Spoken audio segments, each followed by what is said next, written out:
church parking lot, a woman is found murdered. The killer leaves few clues and no weapon. A routine suicide investigation takes a macabre twist. Can a camera prove this was murder? And a fire rages in a nursing home, killing 15 residents. Armed only with his photographs, it will take the coroner 6 years to prove this tragedy was no accident. Forensic photographers solved these crimes by preserving crucial details missed by the naked eye.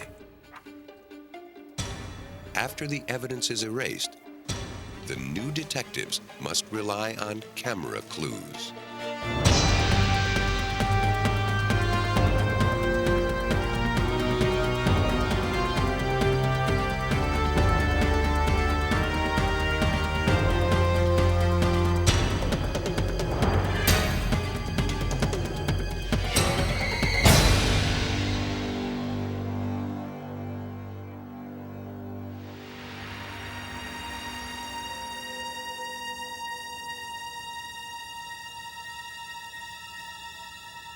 In Fairfax County, Virginia, in March 1989, a man called police to report a woman had fallen in an icy church parking lot. An officer reported back from the scene. The woman didn't slip and fall. She was murdered. At police headquarters, forensic photographer Jeff Miller knew he had a long night ahead of him. He packed his equipment and got ready to meet investigators gathering at the scene. Where some officers shoot criminals, Miller shoots film. In his 18 years with the Fairfax Police, he has witnessed countless crime scenes through his lens. If he is the eyes of law enforcement, then his photos are its long-term memory. Ed, this is the ID we got off the victim. Investigators arrived at the parking lot and planned their strategy. Detective Ed Guckenberger headed the investigation. As his team uncovered clues, they depended on Miller. It's in Miller's camera that all the clues come together to solve a case and hopefully to catch a killer. We want to be able to document the scene, in essence, take the scene from here to the courthouse just exactly the same way that we find it. Miller began by mapping the crime scene. The initial clues were both simple and brutal. The victim was lying face up in a pool of her own blood. She had been shot several times, with the fatal bullet to her head. Nearby, her purse was found untouched. Robbery was not the motive. Miller first documented the wide view of the crime scene, which was blanketed in darkness. To bring it into focus, Miller used a technique called painting with light. The camera was mounted on a tripod. Its shutter kept open as an assistant covered the lens. The same frame of film was exposed repeatedly as Miller passed along the edges of the scene, firing his flash as many as 24 times for a single picture. Each flash illuminates a slightly different area. This photograph is the result of Miller's work. The bright lights look like street lamps, but they were made by Miller's flash. Though he was holding the flash as it fired, Miller doesn't appear because he was behind the light. He remained invisible as he exposed the evidence.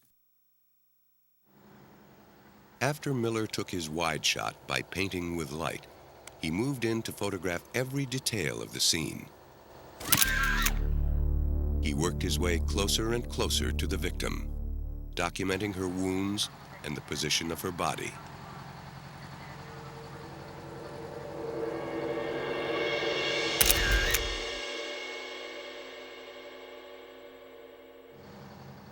You guys see these bloody tire tracks? Miller discovered some bloody tire tracks near the victim. It looks like when the vehicle left here, it ran through the pool of blood. Officers were sent to follow the trail, while others stayed behind to comb for additional clues. Miller found 2 bullet casings. The man who called the police parked his van over them.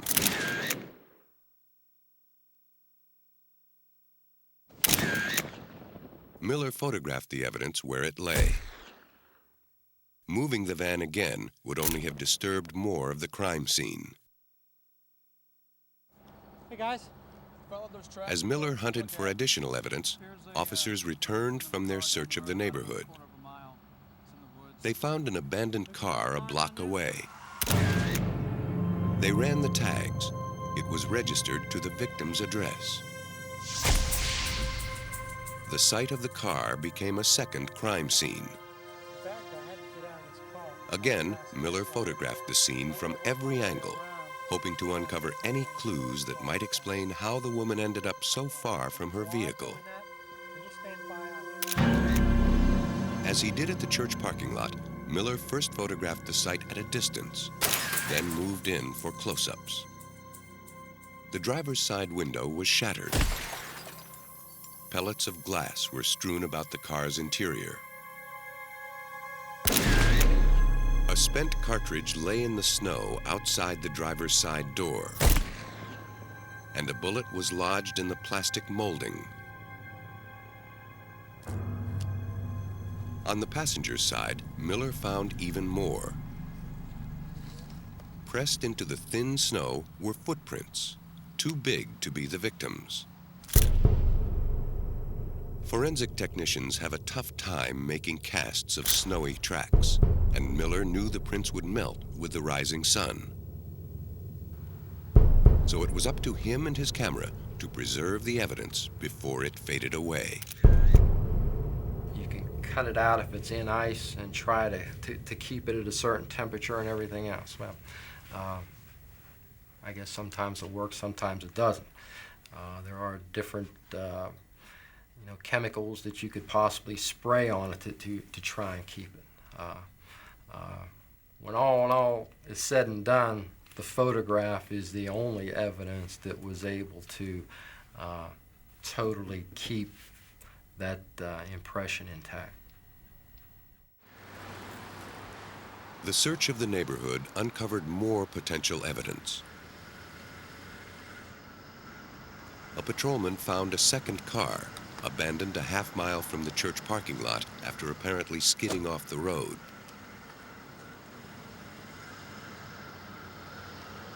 The second car became the third crime scene during this night of sporadic clues. Police began to search for a connection. On the seat, an officer found a leather gun holster. He ran the tags on the vehicle. The owner lived just 2 doors from the victim. Process this scene. At dawn, Jeff Miller inspected the church parking lot again. He hoped the sun would shed new light on the case. By now, the snow had melted.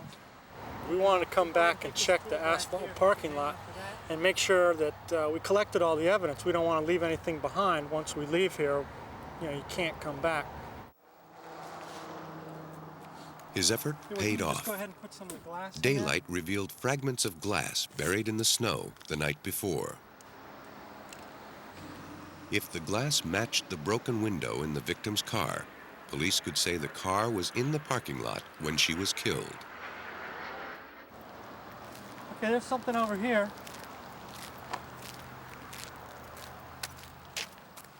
The melting snow also revealed a bullet at the edge of the lot. So tell you what, let me get a couple pictures of it first.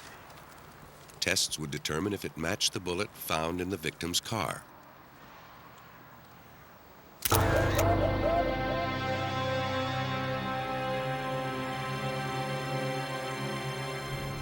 While Miller checked the parking lot, Ed Guckenberger hit the road. His first stop, the victim's house. In homicide cases, family members are usually the first suspects. I have to read very quickly once I knock on that door the type of response that I get from that person who opens it. And in this case, I had a husband that was dressed in a bathroom that I had woken up out of his sleep. He stated that his wife should have been home and she was at a church meeting.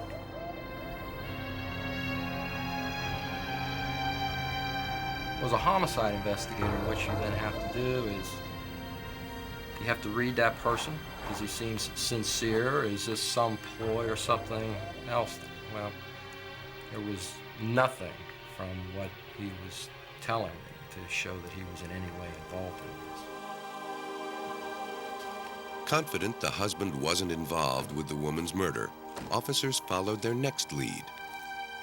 They didn't have far to go. The owner of the second car was the victim's neighbor. He was also no stranger to police. The churchyard murder investigation was less than 10 hours old.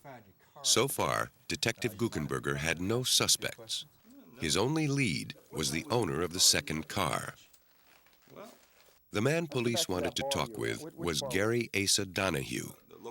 Ed Guckenberger asked him to come to the station for questioning. To his buddies in his motorcycle gang, Donahue was known as Redneck. Police knew him by his criminal record. Donahue told police he'd been out drinking the night before. When he got home, he realized his dog was loose, so he drove around to look for him. He lost control of his car on the icy road and skidded into a ditch.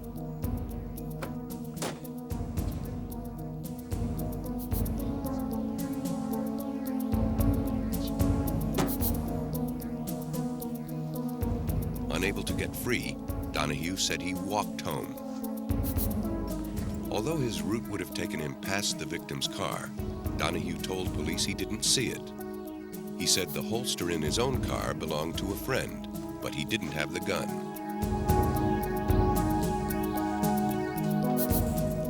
Police were suspicious. They asked Donahue for his jacket and boots, which might hold clues that told a different story. Donahue willingly surrendered them. In the darkroom, Miller developed one of his most hopeful leads.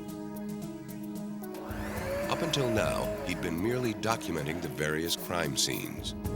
Now, he put his darkroom skills to the test to flush out latent clues. Using the ruler he placed by the icy footprints when he snapped the photo, Miller created a life-size portrait of the prints. A boot print can be almost as telling as a fingerprint, if it's clear enough. Miller was happy with the photo. Armed with this image, it became just a matter of matching the prints to the boots that made them. Miller sent his photographs to a forensic lab for a detailed comparison with Donahue's boots. Lab technicians first examined the size of the boots. If the prints are off, even by a few millimeters, there is no match. The tread pattern was examined next. Technicians pored over the sole of the boot, making sure that every detail matched Miller's photograph. So far, so good. But next came the litmus test, matching the boot to the foot that wore it. It required a close look at the boot's anatomical wear. Anatomical wear is the wear that each of us impart into the bottom of the shoe based on how tall we are, how much we weigh, our bone makeup, how we walk, whether we walk on the inside of our feet, the outside of our feet, more so on the heel, more so on the toe. Donahue wore a lift in one of his boots. It added to the unique anatomical wear and left its signature in the boot prints. Last, technicians examined the boots and the photographs for accidental wear and tear, nicks and cuts from daily use. In this particular case, there are certain marks, certain cuts, certain indentations in the tread pattern that the examiner was able to see in the photograph and was able to find also in the shoe, that he's able to say that this shoe made this impression to the exclusion of all the other shoes in the whole wide world. The footprint evidence placed Donahue at the victim's car.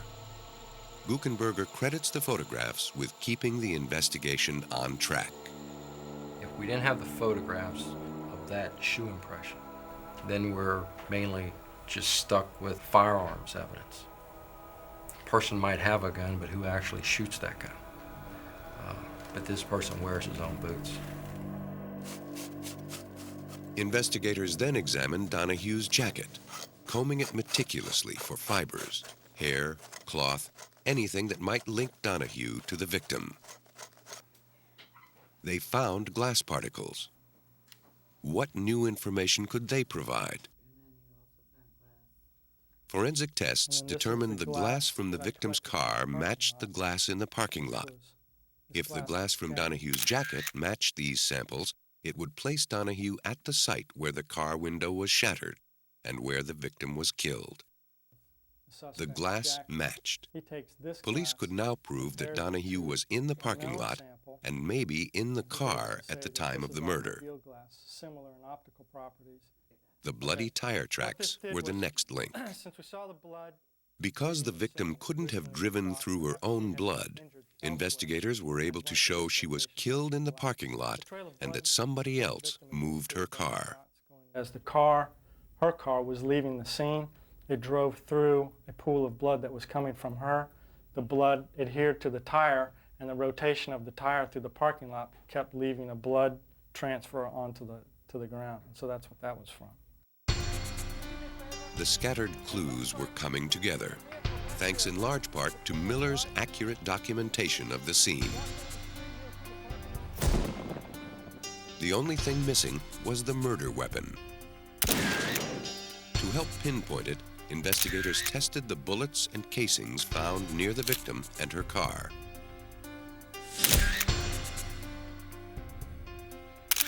Another casing was found in Donahue's car.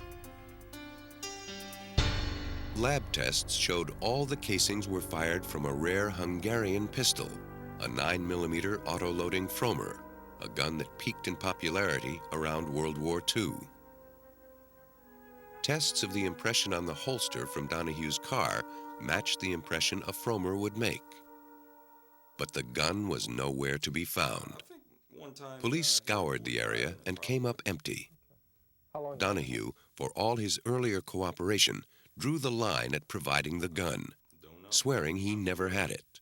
And he probably thought that whatever he did with this gun, and I don't know, we never did find that gun, probably thought that he was past all this. That if we didn't have a gun, we probably could not prove that he was the one that actually fired the shot or did anything else. But if there ever was a smoking gun in this case, it was Miller's photographs of the boot prints, something Donahue didn't count on.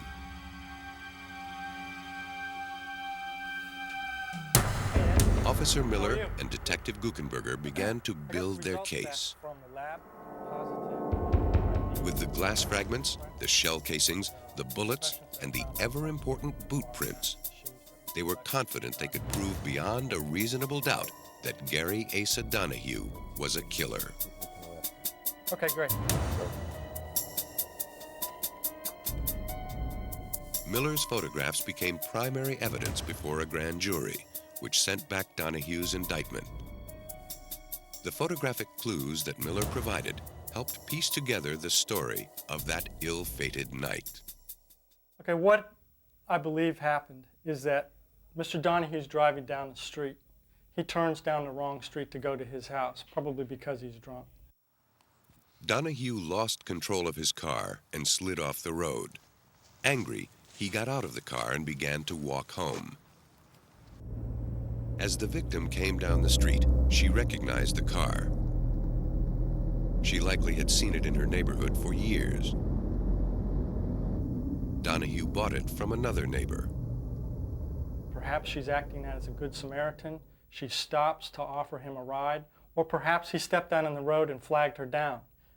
The other possibility is he stepped out on the road with the gun and made her stop for him.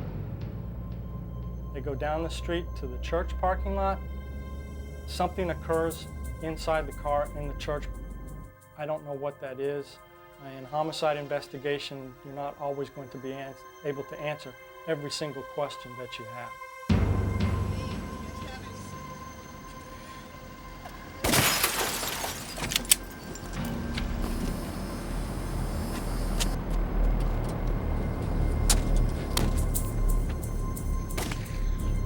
She falls down to the ground, lays down on her back, face up. Donahue then has a better target, a non-moving target. He then advances towards her, and as she's lying there on the ground, he puts the gun right up to her face almost and executes her.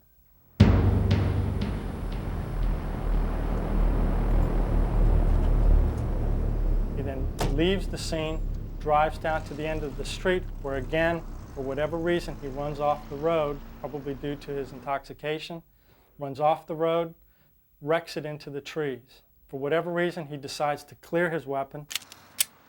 He works the action, the one cartridge casing that's still in the gun, ejects out the broken driver's window, and is found on the ground next to the vehicle.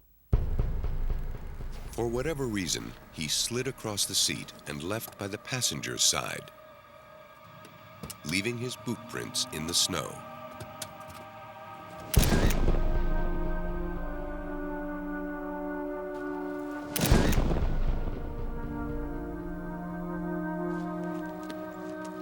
This is your worst type of killer, because this is the person that kills out of meanness. There was no reason at all to kill this woman. She was not, your victim that puts herself in a situation because of a crime. She's not that type of person. She's the type of person that her innocence is what got her into trouble. That day, she ran across an animal. Gary Asa Donahue was sentenced to life in prison. The senseless death of the woman in the church parking lot shocked the residents of her quiet community. Further south, in Miami, Florida, murder is more common, but no less shocking. Through these doors at the Metro-Dade County Morgue in Florida come every kind of death, both natural and unnatural. As bodies come into the morgue, it's the job of forensic photographers to document wounds and other identifying traits before the corpses are stored. The work is never routine and often tragic. On this day, a 5-year-old girl is the victim of a random shooting. She was caught in crossfire during a parade. Forensic technicians examine her wounds. Perhaps they hold the key to the killer. Dade County detectives rely on the information to start their investigation. We are trying to determine, number one, what caliber of round it was that did strike the victim. And number two, the path of the bullet as it entered the body and then exited. That will help us in trying to determine possibly who our shooter is.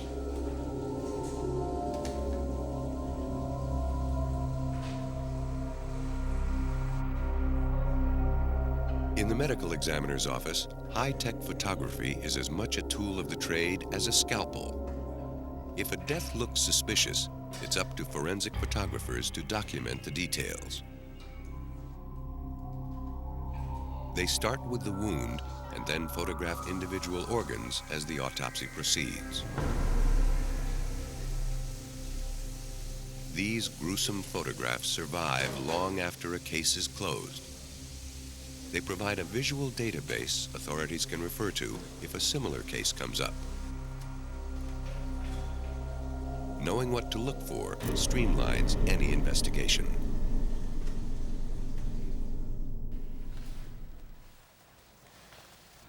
In 1986, Dade County Police responded to a suicide. Jack Sebastian lay dead, a 12-gauge shotgun by his side. When death is involved, it's standard procedure to capture everything on film. Did you see anyone enter or leave the house? The victim's girlfriend told police she was outside when she heard the blast. I wanted to get everything. Sebastian left no note. At the morgue, a staff member felt suspicious about Sebastian's wound and called medical examiner Jay Barnhart. Good morning, Dr. Alvarez. What do you have? Barnhart mapped and measured the wound. Which appears appears to be an entrance. In his initial opinion, this was no suicide. Sebastian was shot almost directly between the eyes. His wound was surrounded by stippling, small speckled burns made by the gunpowder exploding from the shotgun's muzzle. If Sebastian held the gun directly to his head, the gunpowder wouldn't have marked his face. From the stippling, Barnhart knew the gun must have been held some distance from Sebastian's forehead when he pulled the trigger. Something wasn't right, and Barnhart was determined to get to the bottom of it. First, Barnhart ordered photographs of Sebastian's wounds.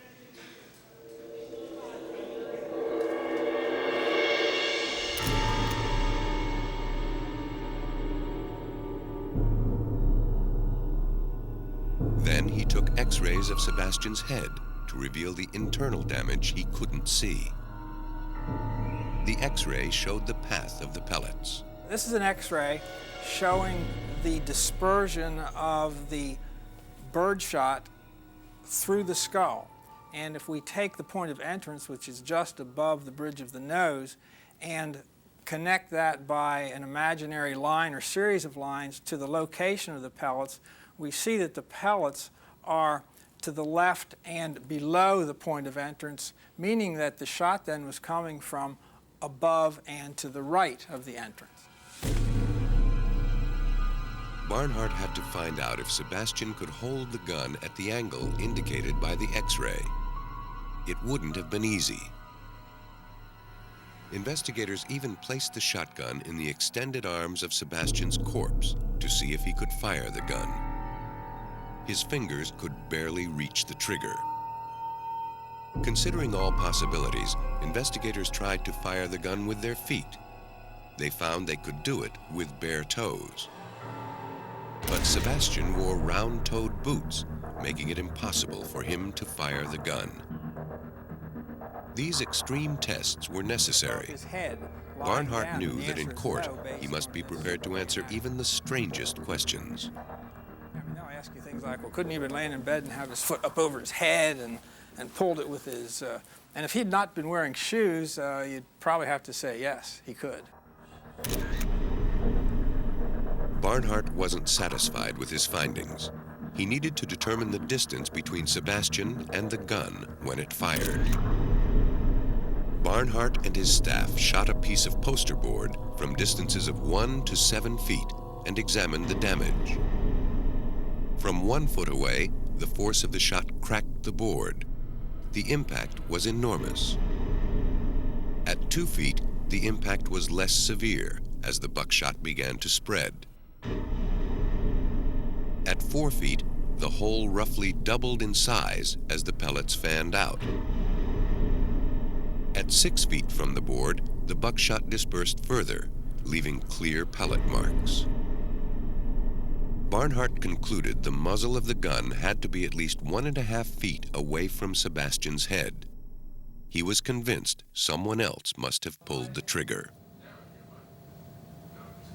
But Barnhart feared his simple test wasn't enough to sway a jury. He turned to the Forensic Imaging Bureau for help. Todd Reeves runs Dade County's Forensic Imaging Bureau, one of the best in the United States. The Bureau has more than 3,000 square feet of advanced photographic equipment. The well-equipped studios can document huge pieces of evidence while capturing clues invisible to the naked eye. Here, a technician uses a microscope-equipped camera to examine a cast of a jawbone. Her findings will help match a suspect to a bite mark. A potentially useful image may come from a less than perfect source, like a security camera or shot from a moving vehicle. The lab can clean up, enlarge, and enhance photographs. Computers reveal unseen details in evidence photos, bringing clues into focus. A huge computer database of fingerprints can match even the vaguest finger smudge. An editing suite helps investigators assemble persuasive courtroom presentations. The higher the quality, the better delineation you're giving the jury, the more factual information.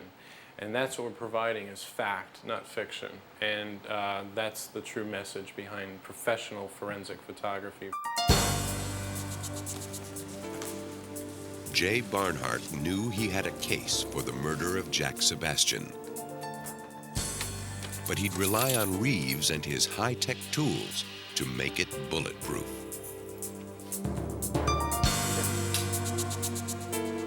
You've got a case of this biker. Every fatal wound tells a tale. In the case of Jack Sebastian, the injuries around the wound completed the story. When a gun fires, it shoots more than projectiles. From the muzzle comes a flash of fire, a blast of gas, a puff of smoke, and a shower of sparks. Each can leave its mark. Place the muzzle of a gun directly against the target, and all this debris goes into the wound. Pull the muzzle further away, and the debris becomes more and more dispersed. The forensic photographs of Sebastian's injuries showed the stippling wounds. They also revealed bruising under the eyes, on the nose, and on the cheek. Barnhart believed the damage was caused by the open petals of the shot cup, a plastic sleeve that holds the buckshot. But how far away would the shotgun have to be to allow the shot cup petals to open? Barnhart and Reeves believed high-speed photography could provide the definitive answer. And it allows the doctors and the police that are investigating the case to be able to see things we can't see with the human eye, things that are moving as fast as Mach 15. High-speed photography can stop a bullet in midair. More than that, it allows investigators to examine, frame by frame, the impact and damage that bullet produces as it connects with its target. Wounds can then be matched with bullets. In cases where no weapon is found or a bullet isn't recovered, a series of high-speed photos may help investigators make the identification.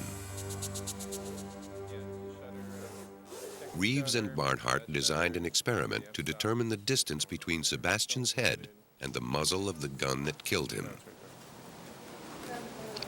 I don't know if there's any, I think we have film in the 35. Crank it in there after it's in the vise. They mounted a shotgun on a rack, held perfectly level. Next, they positioned two cameras along the line of fire. As the shell and debris left the muzzle, they would fly past the cameras, which would snap their picture. It was crucial that the gun not move when fired. They loaded the gun with the same type of ammunition that killed Sebastian. Let it go. Fire in the hole. Okay. Reeves then placed a sensitive microphone near the muzzle of the gun. When the microphone picks up the sound of the shotgun blast, it trips a flash unit. A ruler placed behind the microphone measures how far the shell travels as the shot cup petals begin to open. The high-speed flash fires for 1/2 millionth of a second, necessary when photographing at blazing speeds. For the clearest image, Reeves and Barnhart need the camera to be as close to the flying shell as possible, but must determine the best place to put it. They first try the test with a large format Polaroid camera. The fast-developing film allows them to take test photos of the experiment so they can position the second camera correctly. For the actual test, they use a standard 35mm camera with highly sensitive film to freeze the shell in its path. The investigators are now ready to try their experiment and catch a shell with a flash of light. If all goes well, they'll produce an irrefutable record of the shell and its components in flight. Barnhart can then use the information to verify where the plastic petals on the shot cup began to open into the pattern that damaged Sebastian's face. Each time the gun is fired, Reeves inches the microphone away from the muzzle. As a result, the flash will go off a little later. The projectile will travel a little farther. The camera will catch it as it opens in flight.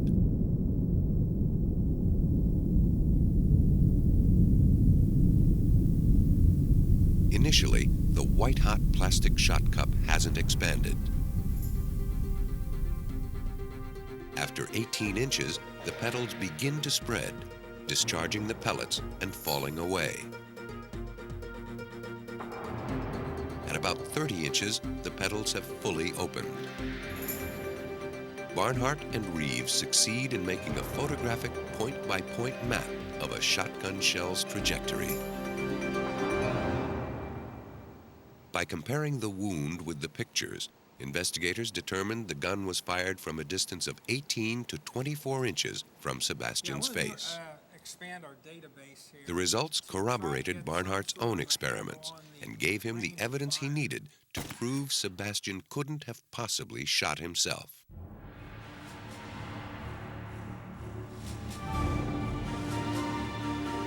Police then confronted Sebastian's girlfriend, Diane Shelton, with the evidence. She confessed to pulling the trigger and was sentenced to 12 years in prison. Unlike any other tool, forensic photography can expose evidence that would otherwise have been missed. And sometimes, photographs are the only way to prove a crime was committed at all. When a Pennsylvania coroner was certain a tragic accident camouflaged a mass murder, his photographs became his only allies. Forensic photography played a crucial role in the investigation of a devastating fire in a nursing home. Retired Wayne County, Pennsylvania coroner Robert Jennings spent 6 years trying to prove the fiery deaths were no accident. Jennings has spent much of his life combining his role as coroner and his love of photography. He has been snapping shots for more than 45 years. We got some fire to the left here. Let's go knock that down before we go in. His story begins on the grim night of October 19, 1971. A fire killed all 15 residents of the Geiger nursing home, a private home attached to a farmhouse near Honesdale, Pennsylvania. Most of the victims were found in their beds, dead from smoke inhalation. A few were overcome as they crawled on the floor. As coroner, Jennings rushed to the scene. State police and firefighters had begun removing bodies before Jennings had a chance to document the area. After asking the firemen to stop, Jennings began photographing all he could. The location of the victims could prove important. Jennings tried to track the blaze with his camera lens inside the pitch-dark building. Time was of the essence. He went right to work, hoping his pictures could help determine what caused the blaze. But the darkness and smoke foiled his efforts.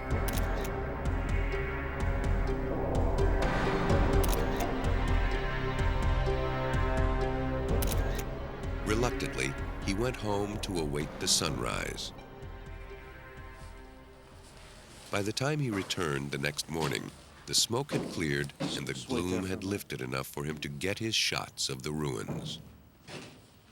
If your normal f-stop would be f11, then you would have to open up at least 2 more stops and give it more light to get the detail and so forth that's needed in this type of evidence photography, that at least arson experts have an opportunity to examine the charring and so forth.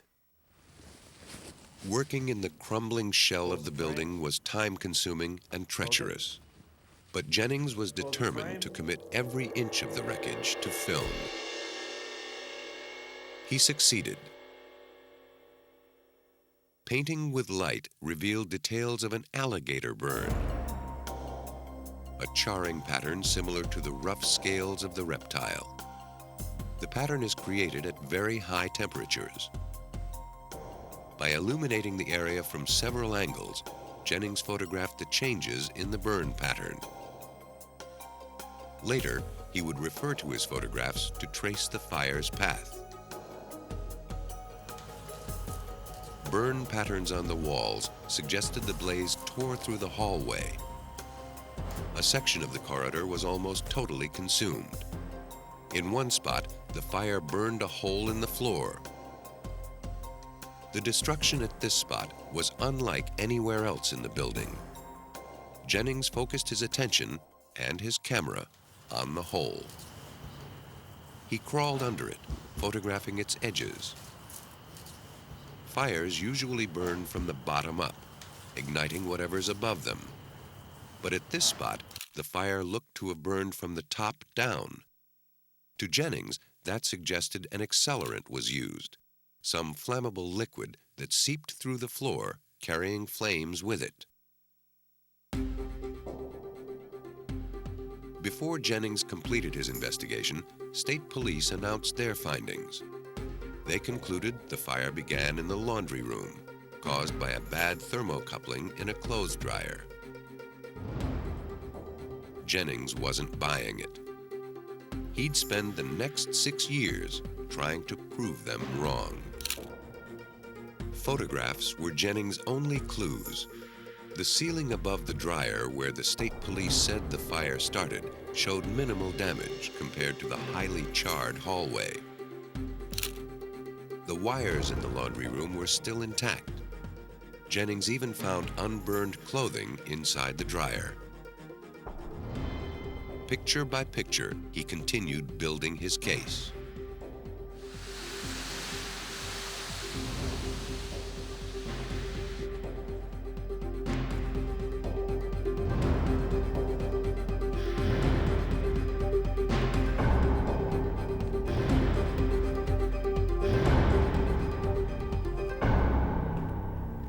Today, a quarter century later, Jennings' evidence remains, though the building is long gone.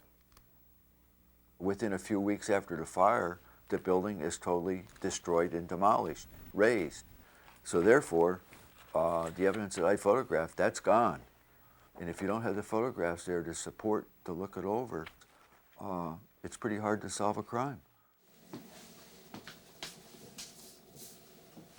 For Jennings, not much has changed in the art and science of photography since he snapped his first picture. Today, as he did 25 years ago in the Geiger nursing home case, he processes his own photographs by hand, carefully controlling every step of exposure, developing, and printing. He sharpened his skills, both as a photographer and an investigator. He's gained a better sense of what to look for and how to capture it on film. A charred piece of timber, a pile of debris. These seemingly trivial objects can be clues that make or break a case. Jennings has to be sure no detail is overlooked. An investigation is a lot like a roll of exposed film. All the information is there. You just have to know how to make it visible. In his darkroom, Jennings exposes many secrets. And in the process, he sometimes develops even more questions. State police were impressed by Jennings' photographs, but still wouldn't concede the fire was arson. They didn't waver for one simple reason: no suspect. If the fire had been deliberately set, who lit the match? In the end, Jennings' pictures exposed him. Hoping to prove the fire was deliberately set, Jennings turned to Nurse Vaudine Lyon, the sole survivor of the blaze. She told him about one of the home's gentlest patients, Mr. Maurice Flynn. Mr. Flynn, a deeply shy and private man, would end each day in his room, reading the Bible by candlelight. So it was odd that after the fire, Flynn's body was found seated in the room of a married couple. He was the only patient not in his own room when the fire occurred. He was also the only patient found completely naked. Scarcely burned, he died seated in a chair with his arms and legs extended, as though crucified. He was known as the gentleman of the house. He was there to help people, but he was very private. He wouldn't even leave a nurse or anyone with him when he's taking a shower. He just didn't want any help. And this was always a puzzling part as to why this particular person was found this distance away. Flynn's own room was some 60 feet from where his body was found. The smoke and flame would have made that simple walk impossible. Jennings determined the blaze started at the intersection of the hallways. In order for Flynn to get to the couple's room during the fire, he would have had to pass right through it. On the other hand, if he wanted to escape the blaze, the exit was near his room, easily within his reach. And it's impossible that he could have come down that distance and through that T intersection with the type of physical evidence that we found on his body, because he would have never made it, and he would have been completely charred. Jennings wondered why Flynn was so far from his room while most everyone else died in bed from the fast-spreading blaze. On June 8, 1972, Robert Jennings exhumed the body of Maurice Flynn. Even before the autopsy, Jennings noticed something odd. Flynn's skin was almost cherry red, indicating carbon monoxide poisoning.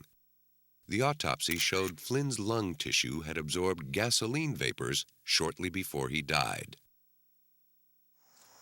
More clues came out during Lyon's interview. Flynn was the only resident in the home allowed to have matches to light the candles by which he read his Bible. He also mowed the lawn around the nursing home, making him one of the only residents with access to gasoline.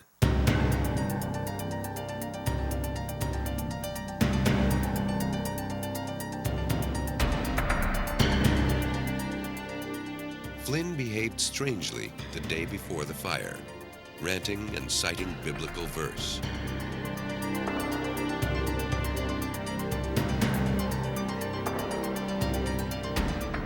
The home's other residents also acted strangely. They paid off forgotten debts and talked of a journey to a better place.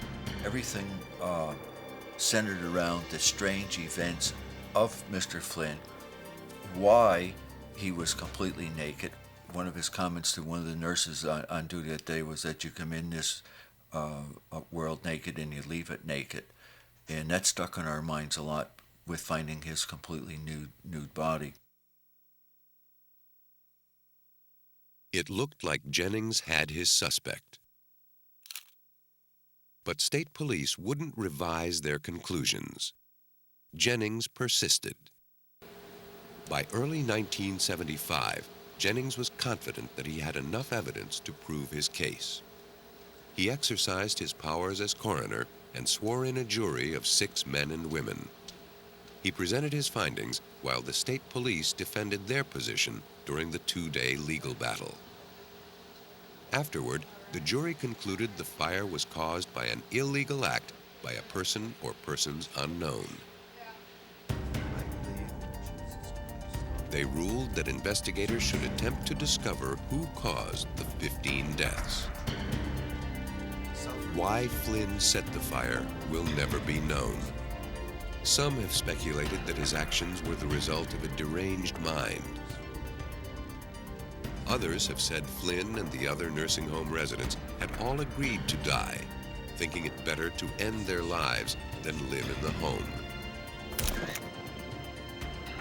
In the end, the closest we may ever come to finding out the cause of the fire lies in Jennings' photographs and his efforts at solving this crime.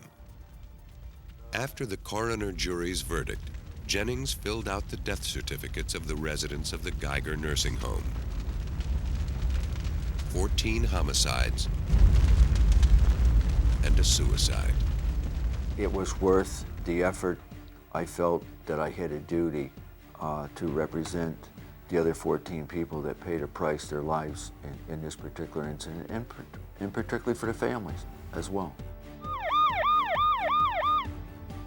Forensic photography is the new detective's secret weapon. Often overlooked, it is crucial in a criminal investigation. Through sophisticated camera equipment, determination, and ingenuity, forensic photographers become the eyes and memories of investigators. They are also the advocates of the victims, helping bring criminals to justice.